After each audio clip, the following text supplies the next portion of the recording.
Hello and welcome to this video. Today we're going to take a look at this RWDesign Cessna's citation Mustang. A nice smaller aircraft. As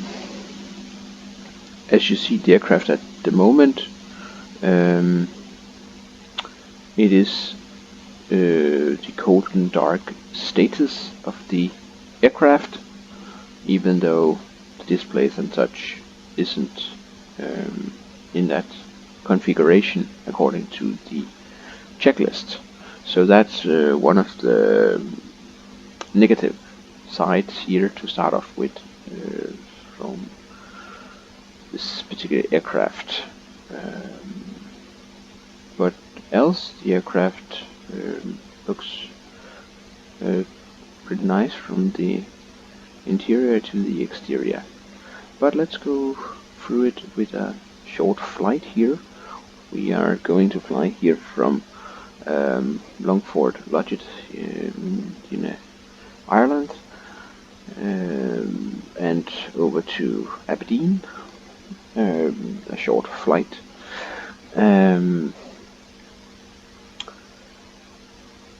But let's get started. I would talk a bit about the aircraft in general as we go along. So now that I have shown the aircraft in the cold and dark status, I thought that I would jump right in and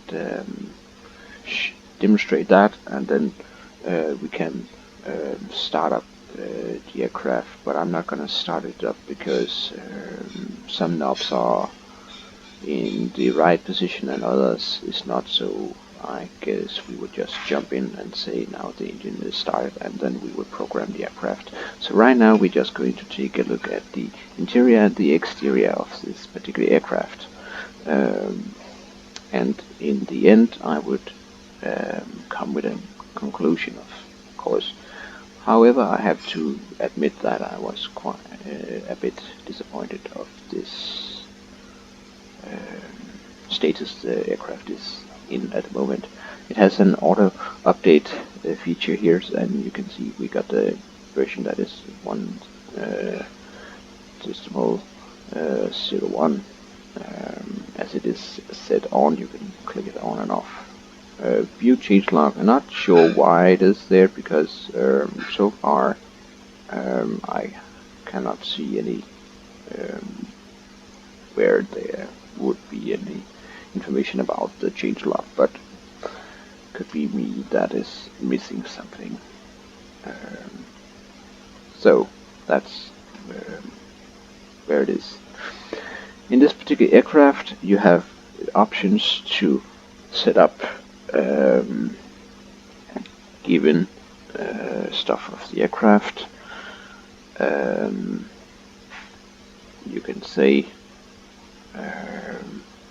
and now that I was talking about this cold dark status, I'm not sure if you was using the whole checklist to shut down the aircraft, if the aircraft would come back in that status. But in general, when you do it that way, they would normally program some feature where you could select it, or somehow it would reset the systems so it is in the cold and dark configuration.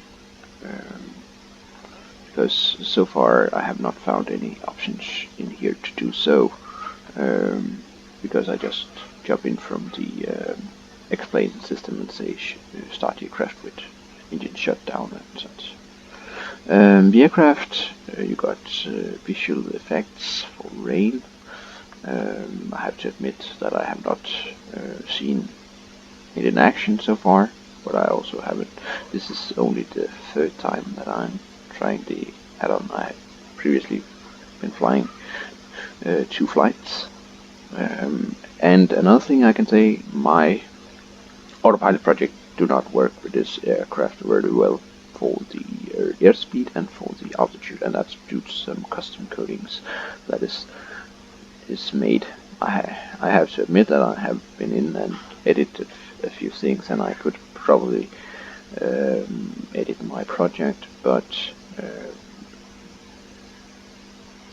then it might be some kind of an extra file that could be used. But in general, I'm not a huge fan of modifying my project, because then people will start saying, can't you just get this one working and this one working? So I tend not to do it. Okay, then for the screens, and the passengers, there is no passengers in this aircraft at the moment.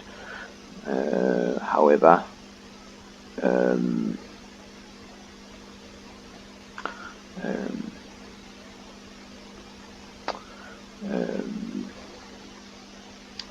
you can select people in there. Then you have the yoke. I have hidden the yoke. You can't click anywhere on the yoke, I guess, to remove it. It is only from this menu, where I would have liked that you could just click it in the middle or something like what you normally would do in Carronado aircraft and such. It's a bit easier than having to go down, open the menu, click in there, and that. And the GPU is connected by clicking on the GPU. Exterior doors we can open, and you can see here on the map which door it actually is, except from the emergency exit. I don't see that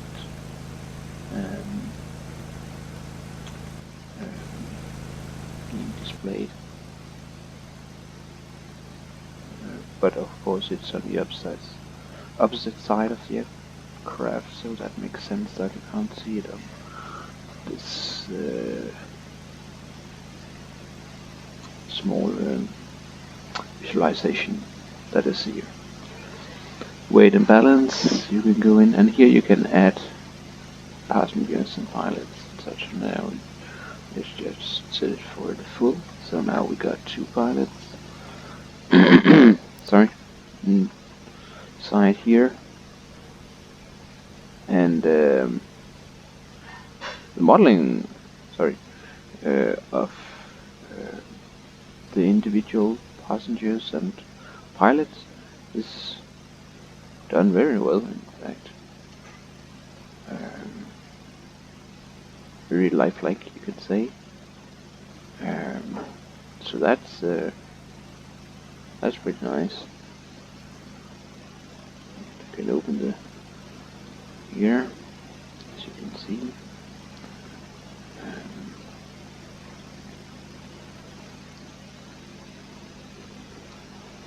And of course open the door from the interior here, and as you can, I'm not sure if you can hear it that much because the sound is very low in some aspects. It's not the sound that you would notice most.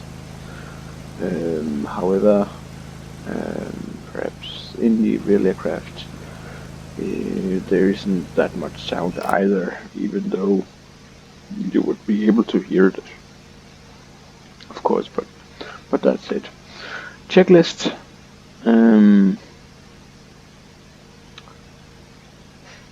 You can go through, and it was actually because I was starting the aircraft up with the engines off, and then started to look in the manual, and many of the switches was already on, like the avionics and such, and then I said and felt, well, why should I start from the cold and dark status when it isn't really cold and dark status? Because then I have to switch off all the knobs and then start over again and say, well, now we are in a cold and dark status. So some kind of feature there would be pretty nice. But I don't want to sound that negative, because I actually like the project as such. But yeah, I got a few more quickness, but let's wait with that, because we also need to get airborne and all that stuff. So now we're just going into the menu here, and then you can see some of the liveries that is included here with the particular project. And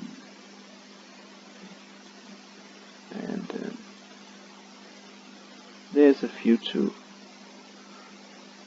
choose between.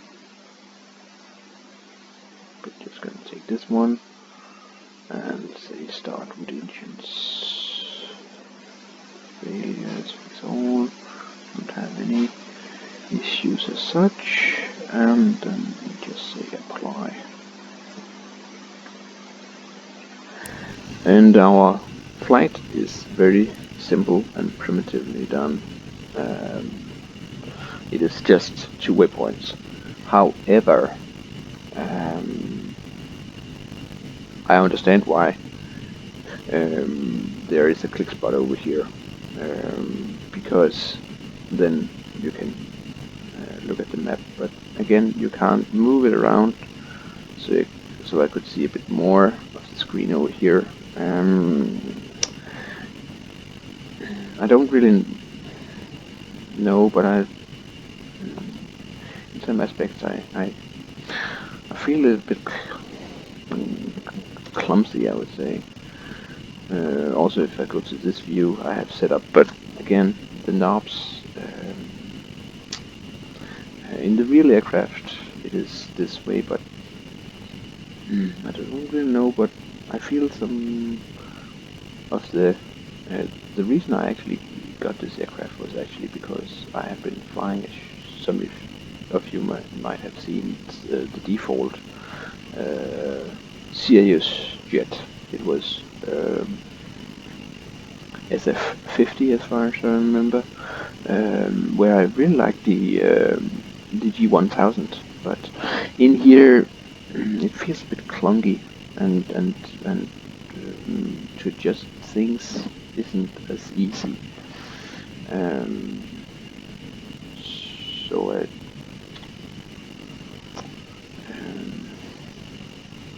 I feel that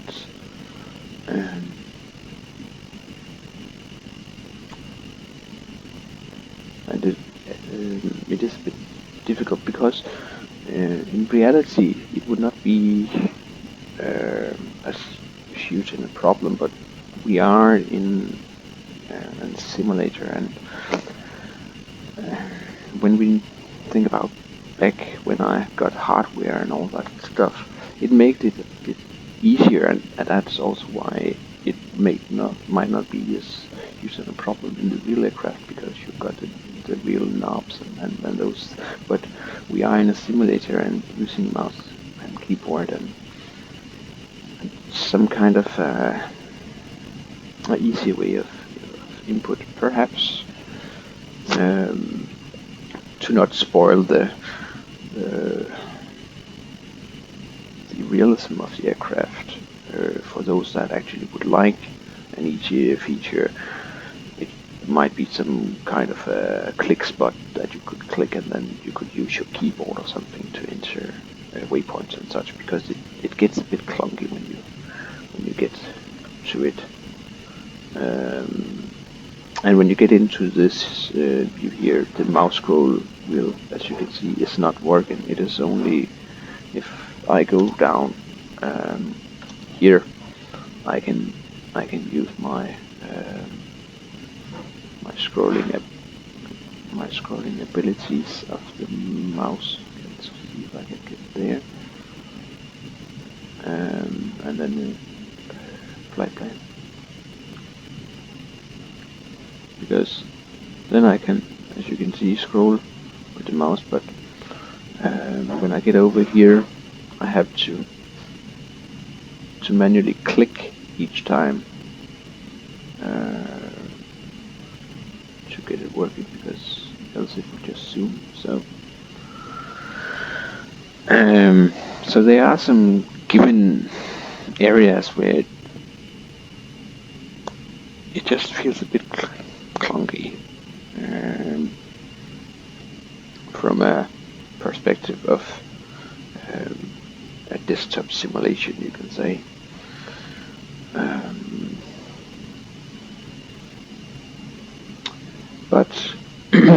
anyway,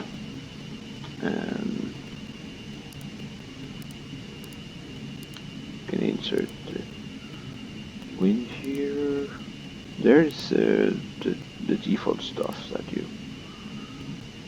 you normally is used to here from explain.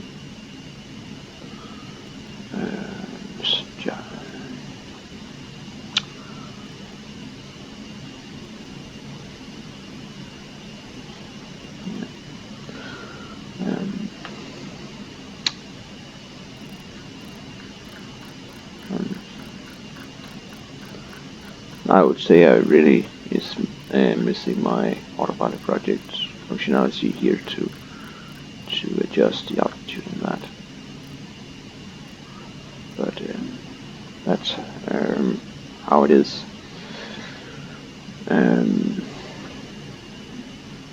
Let's say menu here, and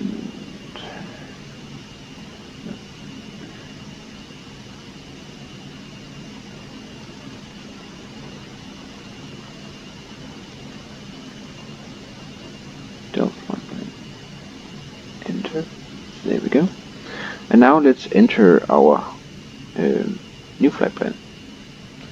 And we would do that by not going that way. We are using default.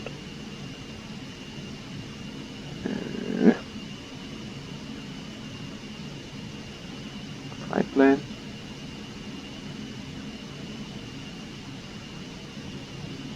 Why does it do that? I guess it would be this now, but should be resetting it. That's a bit interesting, in fact. Because this is going forward and backward. But I can't. That. Let's see if I can do it here.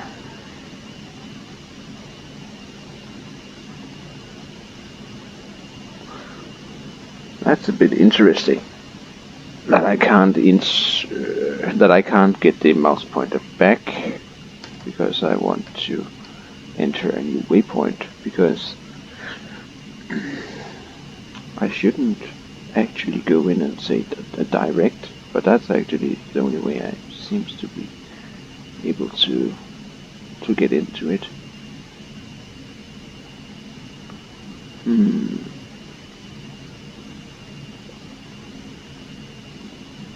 That was interesting.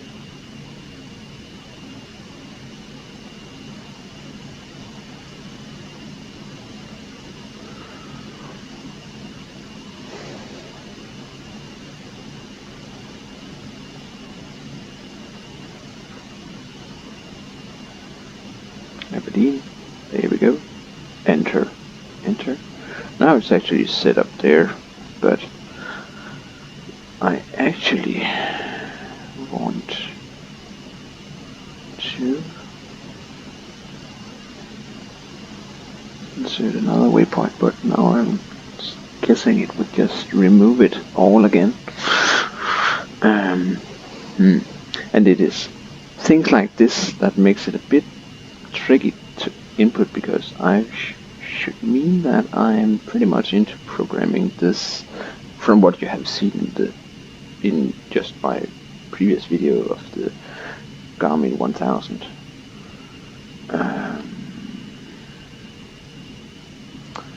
Because right now we should be flying to another waypoint before this, but I can't really do that because it would erase the waypoint as far as I remember. But let's just insert the first waypoint then. And it is Dabot, or how you would pronounce it.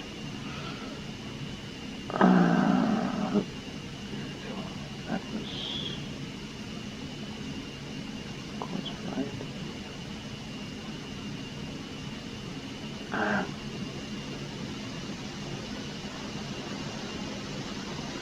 You can see it is a bit clunky to sit here and manipulate those knobs here.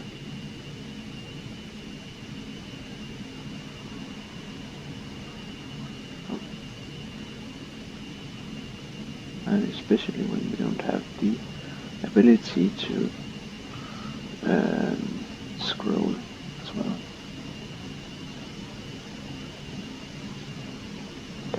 There we go. Enter. Boom. Ah, nice. Okay.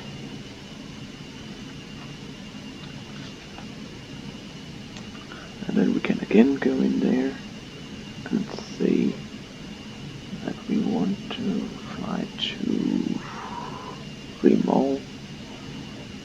It is... I know those waypoints are pretty close, but I just want to make it possible to demonstrate a few things in flight.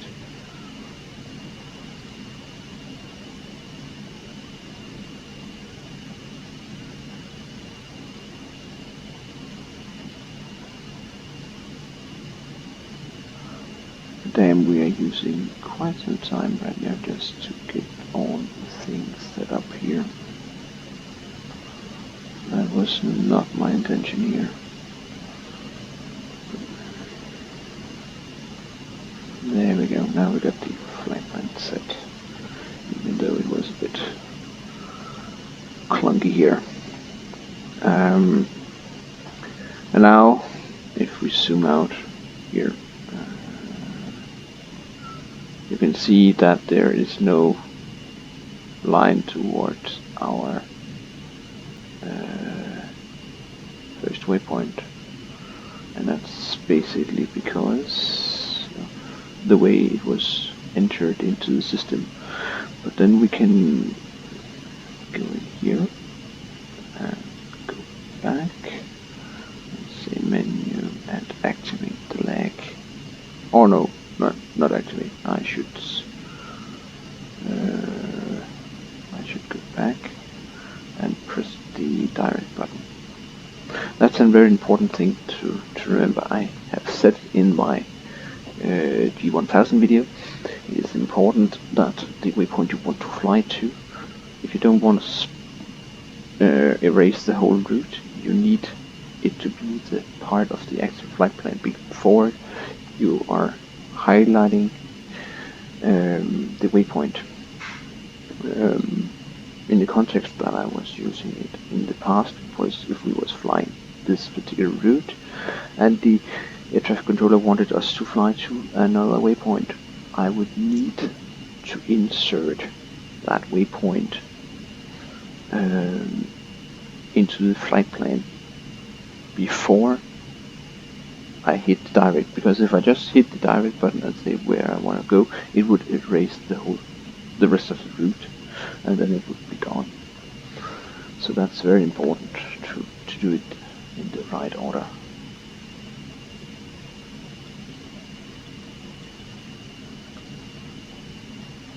And activate. And now, as you can see, we go back, and now we got our flight path. There we go. Nice. Okay, enough of talking here. Let's get this ready. We need some sexy lighting here. There we go. Wing inspection light not required. Here we can scroll. To get some lighting and such. You also got the lights up here, and you got in the cabin as well 3 lights. One here, there, and there. On both sides, of course. There we go. And here we go. You can see now the passengers is gone. If I disable the passengers. Okay, weight and balance. Just gonna take a bit more fuel here, and we're gonna remove some of our passengers here. we are just flying more or less a solo flight. Just keep one passenger in there. Not required right now. Got a nice temperature outside.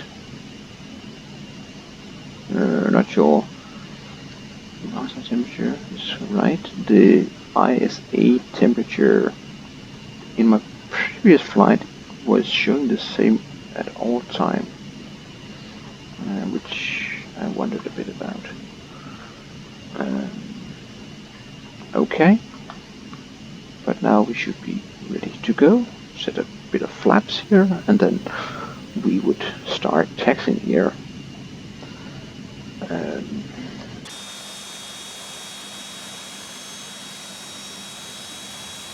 And in fact, even though I actually is giving you a bit of thrust right now, it isn't moving that much. It really needs a bit of thrust, but again, to a certain point, because then suddenly it starts rotating. Not rotating, moving quite a bit. So it is a thing to note there. Okay.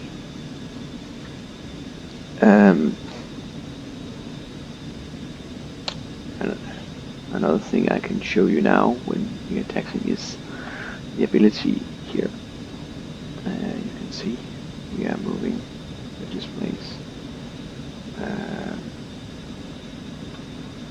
It's a display backup button you can using for that, and it is working as you can see. Okay, and yeah, this kit is on. Safety should have been on. There we go. Switch on the landing lights. Wing inspection still not required. Daylight right now. We're trying to get up to around 22,000, flight level 220, also called 22,000 feet, and we are now just going to give it full throttle here, so it goes into the takeoff detent, as it is detents in the aircraft, and when we get airborne, we would go over to the climb and cruise detent. Perhaps the cruise detent. I try to make this flight as short as possible in the length of time. So I know I'm going to fly a bit quickly, but anyway. Now we are airborne, and as you can see, it is okay to hand fly here. It is a bit sensitive on the ground, but in general, quite some aircraft in X-plane is that way, where you really would feel in a real aircraft and simulator. It is quite another story, but that's also because you got some heavy equipment. Okay, so now we are climbing. You can sit on the flight director, the autopilot, and the autopilot is engaged. Switch the nav on, and we can go to the flight level change knob, and it's set for 213 knots now. Do note that some of the knobs has a bit of odd behavior. Here for the altitude select, there is no problem. If you are going to take the speed, you can see it jumps just by one scroll by the mouse. It jumps from 230 to 217. So it's not in 100. In one knot at a time. as well as I heard about the what's the vertical speed. There's a bit of a quirkiness with some of the buttons that they sometimes work by increasing and decreasing first in the one direction and then in another, so it is a bit odd, and I actually guess some of it might be due to that the buttons have more function, because in here we don't have a speed knob. We got the vertical speed set both for vertical speed and or indicate airspeed to be set. That's one, as well as you can switch to mark numbers. If you press the speed button, it switches between airspeed and mark numbers that you can preset. There. The aircraft climbs pretty nicely at the moment. Now we can set it up for 220 knots, and then we are just climbing our way here.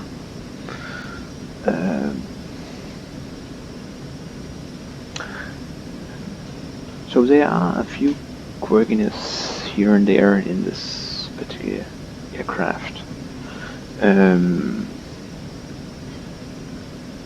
And you can say that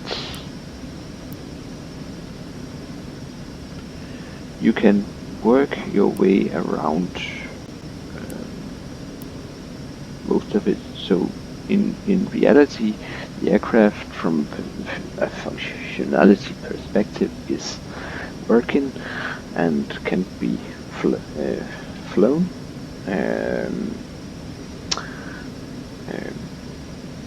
And in reality, that's what pilots have to deal with in reality from time to time. When things isn't working right, they have to make the correct adjustments and find the safe operational way of doing it. But of course, if it was that I was doing it in real aircrafts, I would get it fixed, of course, first. But anyway,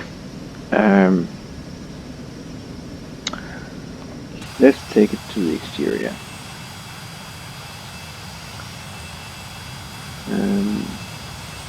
It looks very nice. There are some nice details.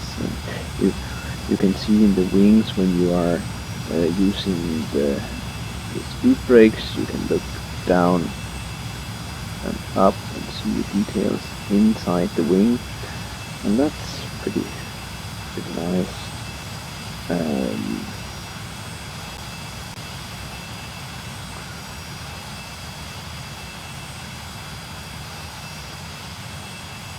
But other than that, there isn't much to say other than it looks fine, well modeled, and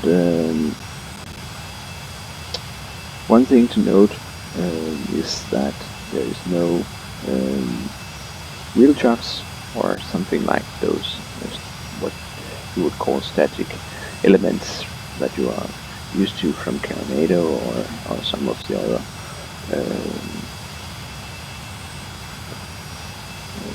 or at least I have not seen it so far, and was going through the manual a bit quickly and did not notice it, so that's it.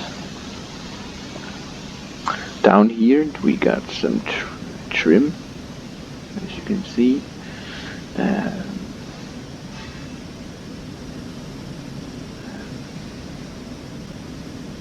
But other than that,